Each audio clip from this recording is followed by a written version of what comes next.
So this is one of my new things that I'm doing for my horses, and you might be wondering why I'm watering the ground around the water bucket.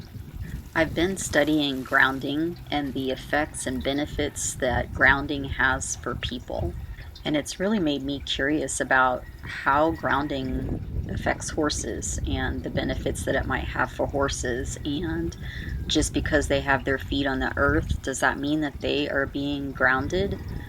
I've been using grounding myself for a while, and whether I put my feet on the earth or I use grounding or earthing products, I feel a big difference in myself with my mind and my body since I've been grounding. And I started to do some of my own experimenting with my horses and testing to see if they are getting grounding benefits from the earth. So if you're curious or interested about grounding for your horses, keep watching to see what I found out. First, I used this tester to test my outlets, and you want this one right here, the correct, where it says correct. You want the two amber lights to be lit up. That's the one you're looking for right there. If the two amber lights light up, then you have a good outlet. It's grounded and you're ready to go. And I have two testers. This is a pure ground test meter. It shows low, okay, and high. And this is my other test meter. This just shows basically if you're grounded or ungrounded. So you want to plug that into an outlet once you've made sure the outlet is grounded. Next, we're going to test the dry sand. So I took my shoe off, I put my foot on the dry sand, and I pressed the button, and it is saying high. You can't see it. I'm trying to turn it where you can see the light. It's a yellow light. It's high. That means you're ungrounded. Next, I'm going to walk over here to some wet sand and put my foot on it. And first it says okay, then it goes to low. That means you're good. You're grounded. So basically with this test meter, you're looking for either low or okay. Low is better, but okay is also okay. And both of those readings mean that you're grounded. Now I put my foot back on the dry sand, and you can see that high button, the yellow button lighting up. That means ungrounded.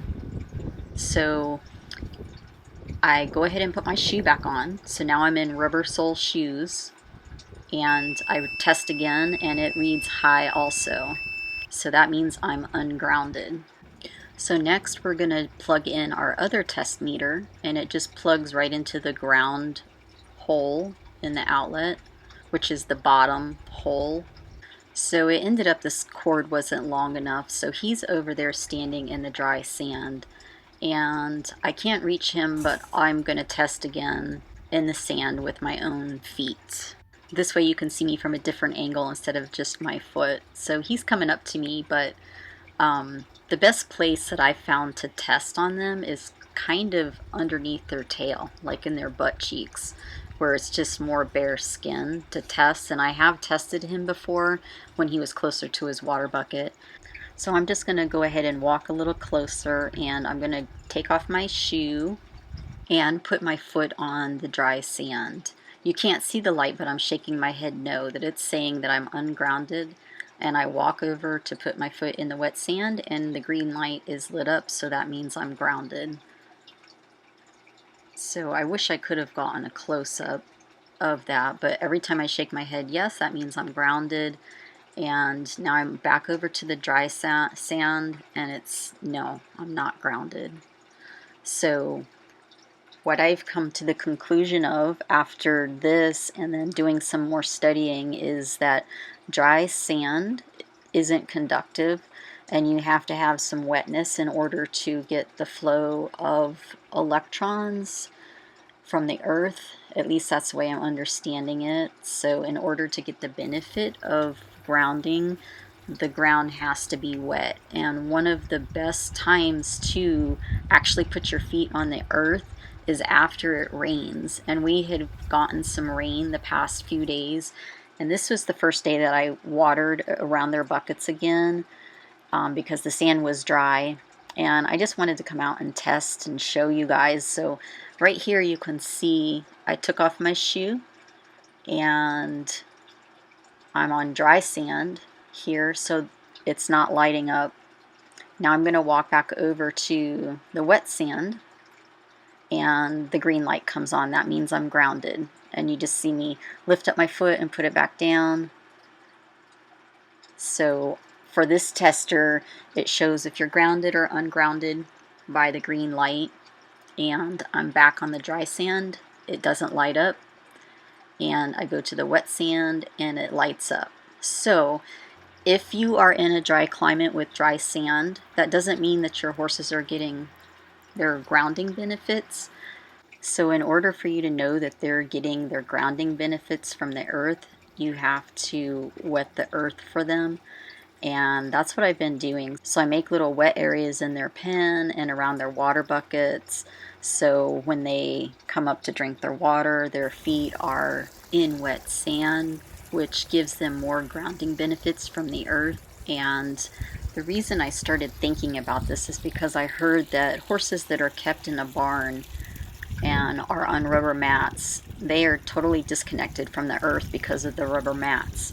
And it's the same for people. When we wear rubber sole shoes, it disconnects us from the earth, and we don't get the grounding and healing benefits from the earth. So since my horses live mostly in sand, and it's dry most of the time unless we get some rain, I just feel like this is something that I can add to my daily routine with them to give them some wetness so they get more of the grounding benefits from the earth. So why is grounding so important?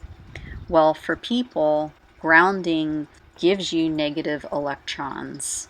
In today's world, we're around Wi-Fi, cell phones, things that give us positive electrons, and that positive buildup of electrons can start to give us inflammation and aches and pains in the body and just make it so we don't feel our best.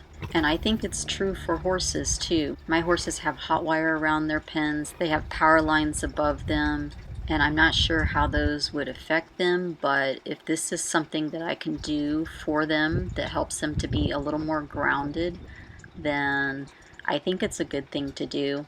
I've tested it with myself, with my own foot on the ground in dry sand and wet sand, and you saw the difference between the two.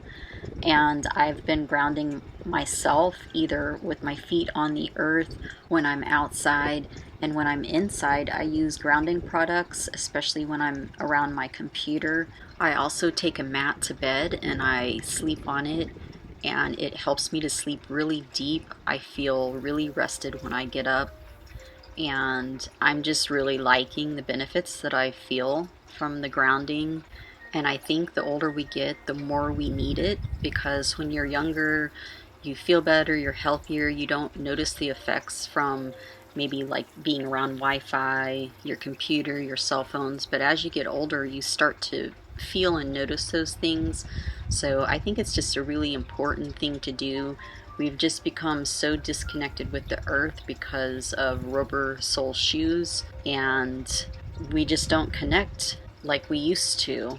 You lose a lot of the benefits that you get from connecting to the earth. So for me, I've just made it a habit to ground every day, whether I put my feet on the earth, I sleep on my mat. I also sit on my mat in my chair when I'm on the computer. I have a mat underneath my computer so I don't get the buildup of positive electrons. That buildup of positive electrons can start to cause problems in your body, like inflammation. Whenever you have inflammation, you get aches and pains. You might also notice that you don't sleep well. You have a hard time falling asleep, and then you don't sleep deep. You don't wake up feeling rested. It also is hard on your immune system. So since I've noticed a difference with myself since I've been grounding and making it a habit of my everyday life, I want to do the same thing for my horses too and see how it might benefit them. So I'll keep you guys posted, and if you like this video, please give it a thumbs up. And don't forget to subscribe if you haven't subscribed already so you don't miss any future videos. And I hope you guys have a great day, and I'll see you in the next video. Bye-bye.